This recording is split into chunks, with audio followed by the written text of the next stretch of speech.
The 2026 World Cup has grown. We're looking at 48 teams playing 104 matches over 39 days. That is a massive jump from the old 64-game format. If you're a casual fan, looking at that schedule feels overwhelming. So treat it like a reality TV series. You do not need to watch every single filler episode. You just need to know how the show works and who the main characters are to enjoy the best drama.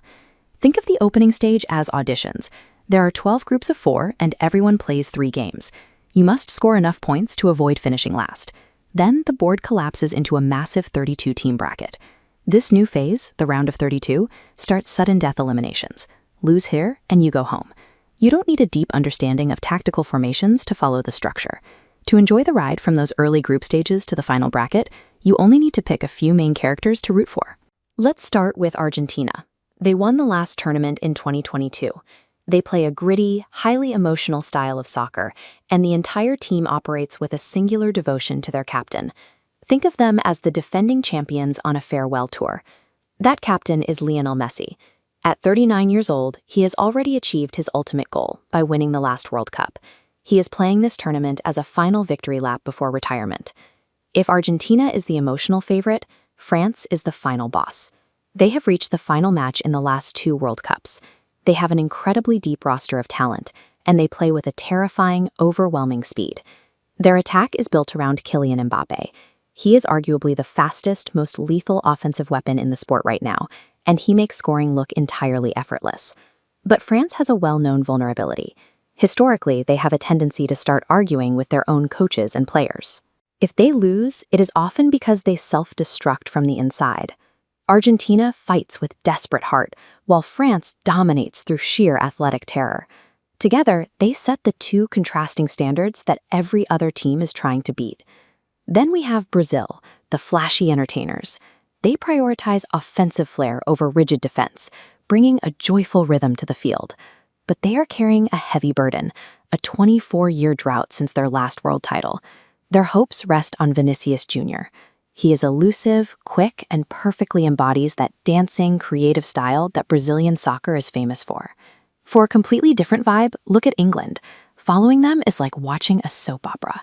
They rely on very cautious tactics under a relentless media spotlight, and they have a long history of suffering heartbreaking tournament exits. To break that curse, they are looking to Jude Bellingham. He is a young, incredibly clutch player who thrives under pressure, hoping to finally steer England past their usual penalty shootout tragedies.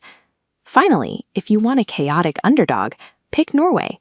They are returning to the World Cup for the first time in 28 years, and they do not play a subtle style of soccer.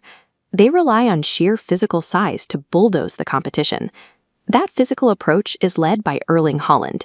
He is massive, fast, and scores goals at a rate that almost breaks the math of the Skork. Choosing just one of these flawed but fascinating rosters gives you a reason to care. When you have a team to adopt, you have the emotional stakes you need to stay invested for the next 39 days. Now that you have your characters, you need your schedule. Navigating 104 matches is difficult without a guide, so we are going to curate this down to the actual unmissable events. The season premiere happens on June 11th. Mexico takes on South Africa here at the iconic Estadio Azteca in Mexico City. The energy of the host crowd will set the tone for the entire month. From there, circle the major storylines. You will want to catch the United States playing in their primetime host slots, and definitely tune in on June 17th when England faces Croatia, a bitter rivalry match with a lot of recent history. This timeline's daily rhythm is built for North American time zones. Early games fall right in the lunch break window, perfect for a second screen. Later, the schedule moves into the primetime window.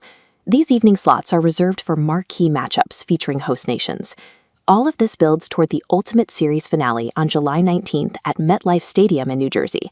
That is where the 2 surviving teams will play for the trophy. So pick your main character, mark your lunch breaks, and clear your calendar for the big rivalry games. You are fully prepared to navigate and actually enjoy the biggest World Cup in history.